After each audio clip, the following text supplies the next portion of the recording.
Et tout de suite, votre rendez-vous derrière l'image. On prend le temps de décrypter l'info à partir de photos qui font sens comme chaque jour. Et on reçoit Charlotte Boittieu aujourd'hui. Bonjour Charlotte. Bonjour. Journaliste pour Info Migrants. Vous rentrez tout juste de mission en Côte d'Ivoire. Vous êtes allé à la rencontre de migrants sur le retour ou sur le départ. On s'intéresse évidemment à la question migratoire là-bas. La Côte d'Ivoire qui est le pays le plus riche de l'Afrique de l'Ouest. Pourtant, malgré sa croissance soutenue, le pays souffre encore d'une forte immigration irrégulière. On va attaquer le sujet avec une image qui fait sens et que vous nous ramenez donc du terrain. On va peut-être la voir et puis vous allez nous la commenter. Oui, voilà, vous la voyez à l'image. Il faut bien comprendre que la puissance économique, les retombées économiques dont vous parlez ne profitent qu'à une toute petite partie de la population ivoirienne. Dans un pays qui est encore divisé entre une classe très riche et très pauvre, il n'y a pas vraiment de classe moyenne. Donc la photo que vous voyez là reflète bien cette réalité de la vie ivoirienne. Il y a encore une grande pauvreté, de nombreux bidonvilles à Abidjan où nous étions. Cette photo a été prise dans la commune d'Abobo. Abobo, c'est un foyer de départ, comme l'appellent les associations, c'est-à-dire que c'est de là que partent beaucoup de jeunes qui rêvent de rejoindre l'Europe. Comme vous vous en doutez en voyant cette image, les opportunités de grimper dans l'échelle sociale en Côte d'Ivoire sont encore assez rares. Je rappelle que 80% de l'économie est encore informelle en Côte d'Ivoire et que le taux de chômage des jeunes oscille entre 25 et 30%. La famille que vous distinguez un petit peu à l'image, c'est la famille de Mariam. Mariam, c'est la maman de 8 enfants. Sur ces 8 enfants, je voudrais juste signaler que 2 vont seulement à l'école, pour vous montrer un peu la pauvreté dans ces communes. 2 vont à l'école parce qu'elle n'a pas les moyens de scolariser les autres. L'école coûte une fortune pour ces familles qui rassemble à peine une cinquantaine d'euros par mois de salaire. Et pour en revenir au sujet des départs de manière irrégulière, Mariam, elle a perdu sa fille aînée. Sa fille aînée, elle s'appelle Zineb. Elle a décidé de partir un matin pour l'Europe. Elle avait 20 ans et malheureusement, elle est décédée sur la route migratoire. Elle a fait, son canot a fait naufrage en mer Méditerranée en 2022. Je vous propose d'écouter sa maman, Mariam, qui parle de sa fille avec un détail important. Elle n'était pas au courant du projet de départ de Zineb. Zineb est partie un matin sans prévenir personne. On l'écoute. J'ai appelé, son numéro passe pas. J'appelle, son numéro passe pas. J'ai appelé les tuteurs. J'ai dit, mais il y a quoi, le numéro de Zineb passe pas? Elle dit, tu n'as pas, on a un problème ici. Départ de Zineb, les bateaux là, ils dégagent sur la route. Donc Zineb est resté. On n'a pas eu son nouvelle encore. Parce qu'ils ont dit qu'ils sont restés dans l'eau. Bon, on n'a rien trouvé. On a attendu 1 mois, 2 mois. Parce que les gens ont dit qu'on n'a qu'à attendre un peu. Souvent, on peut nous appeler encore. Mais personne ne nous a appelé. Donc, on est resté comme ça. C'est là on a fait sacrifice. On a fait tout. On a laissé tout dans la main de Dieu. Avec ceux qui est parti là, il y avait un Nigérien dedans.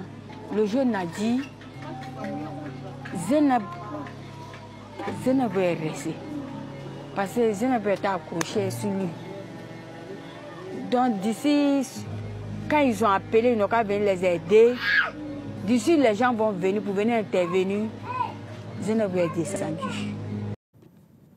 Voilà, évidemment, témoignage très fort, l'histoire de cette jeune fille. Et ce qu'on va en retenir, évidemment, vous le disiez, c'est que Zineb n'avait pas prévenu sa famille, pas prévenu sa mère.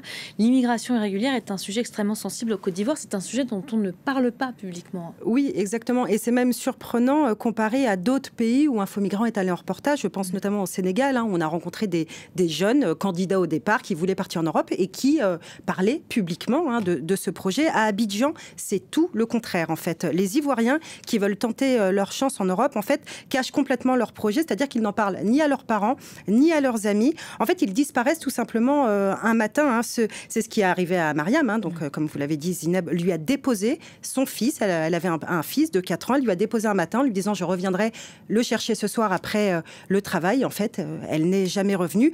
On est donc allé à la rencontre d'autres jeunes qui sont tous tentés par un départ vers l'Europe et qui ont tous voulu garder l'anonymat. Je vous propose d'écouter Aminata. Aminata, elle compte prendre la route dans peu de temps, nous a-t-elle dit, sans prévenir personne. Voilà, je vous propose de l'écouter. Elle est donc restée anonyme. Je n'ai pas dit à quelqu'un, je n'ai pas dit à mes camarades, ni rien, à part ma soeur seulement. Pourquoi vous leur dites rien? Bon, je ne leur dis pas au fait, parce que quand ils décident de faire quelque chose, il faut avoir la foi de Dieu, quoi. Parce que quand tu vas aller parler, les gens vont te décourager. Pour te dire, ah, faut pas partir. Quand tu as parti, c'est comme ça, c'est ceci, cela là. En tout cas, c'est à cause de ça, on ne dit pas à quelqu'un.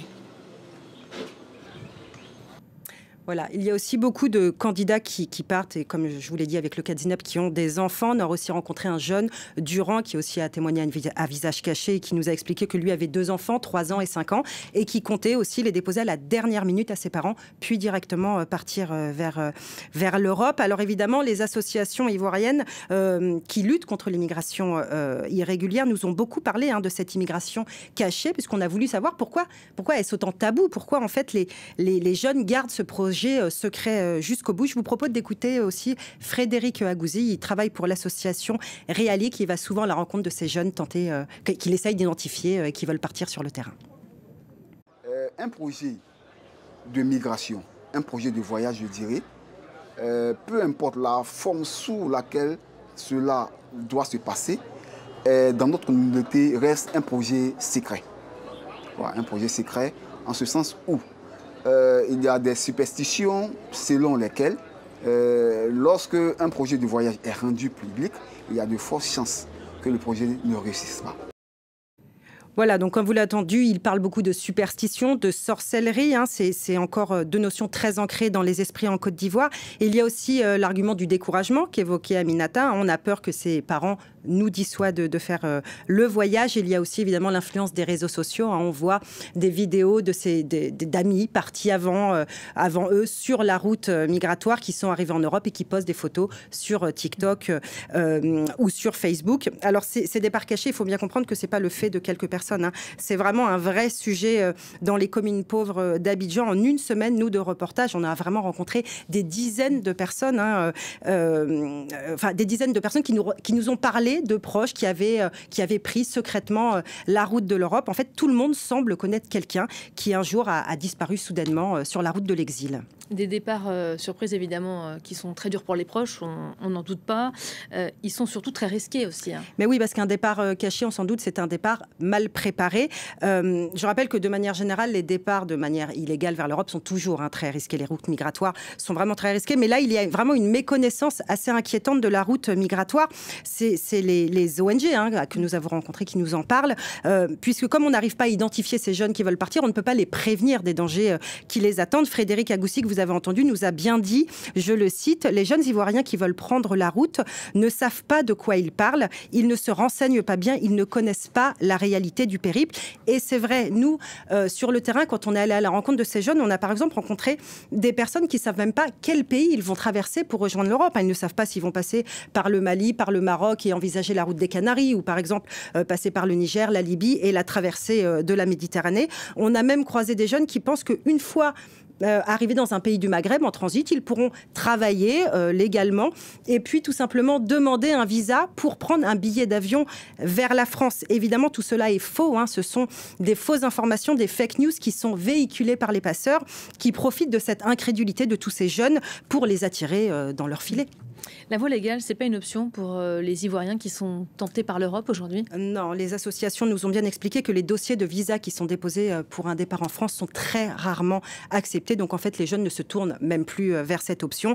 Concrètement, je vous le redis, les personnes qui veulent partir, elles travaillent, elles économisent secrètement, elles tentent de réunir les fonds nécessaires et ensuite elles rejoignent ce qu'on appelle, je vous l'ai dit, un foyer de départ. Je vous parlais d'Abobo, il y a aussi Daloa dans le centre du pays ou Anyama dans le nord d'Abidjan. Un foyer de départ, c'est là où les jeunes vont trouver des contacts et des passeurs pour entamer leur migration. Vous avez aussi rencontré, Charlotte, pendant cette mission, des jeunes qui ont suivi le chemin inverse, le chemin retour, des jeunes qui ont réussi à atteindre la France, mais qui ont décidé de rentrer en Côte d'Ivoire parce que la vie, finalement, était trop dure en Europe. Ouais, c'est un peu l'autre réalité de la migration. Depuis la France, il y a beaucoup d'Ivoiriens qui se retrouvent en situation régulière et pour qui la vie est très dure, et donc qui demandent à rentrer dans leur pays. Dans ces cas-là, c'est l'OFII, l'Office français de l'immigration et de l'intégration, qui dépend du ministère de l'Intérieur, qui va s'occuper de ce qu'on appelle des départs volontaires. C'est-à-dire que concrètement, l'OFII va payer un billet d'avion Abidjan et va donner une enveloppe financière à ces Ivoiriens pour se réinsérer professionnellement en Côte d'Ivoire. Mais ce qu'on nous a bien expliqué à l'OFI, quand on les a rencontrés à Abidjan, c'est qu'ils font de plus en plus face à des jeunes qui reviennent brisés en Côte d'Ivoire, brisés par la route de l'exil. Il faut savoir que ce sont des jeunes polytraumatisés qui ont traversé la Tunisie et la Libye et parfois même donc la Méditerranée. Ils ont souvent été kidnappés, rançonnés, battus, torturés. Je vous propose d'écouter encore Christophe Gontard. C'est le directeur de l'OFI à Abidjan et il nous parle de ces profils qu'il appelle fracassés, des profils qui reviennent vraiment brisés par la migration.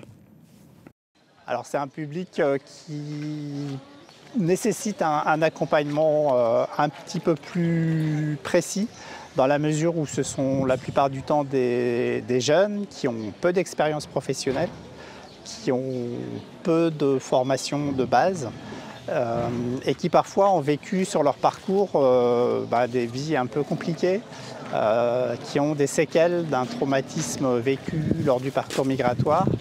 Et ces séquelles sont encore visibles quand ils rentrent au pays et c'est parfois un handicap pour eux pour arriver à se réinsérer. Donc notre objectif, c'est vraiment d'être très attentif à ça pour pouvoir les aider à retrouver confiance en eux, à retrouver l'envie de monter un projet, de se réinsérer durablement au pays. Voilà, ce que vous nous dites, Charlotte, c'est que la difficulté est double. Il faut retrouver sa place après ces épreuves qu'on a endurées pour arriver en Europe. Mais les familles, elles n'aident pas. Elles n'accueillent pas leurs enfants à bras ouverts. Et non, loin s'imaginer. Non, ouais, loin de là. En fait, l'OFI, comme l'ONU, à travers l'Organisation internationale des migrations, qui propose aussi des retours volontaires, font un gros travail d'accompagnement psychologique. Il faut savoir que quand on rentre au pays et qu'on a échoué dans sa migration, c'est souvent vécu comme une honte. Je parle depuis le début de cette chronique du tabou de l'immigration.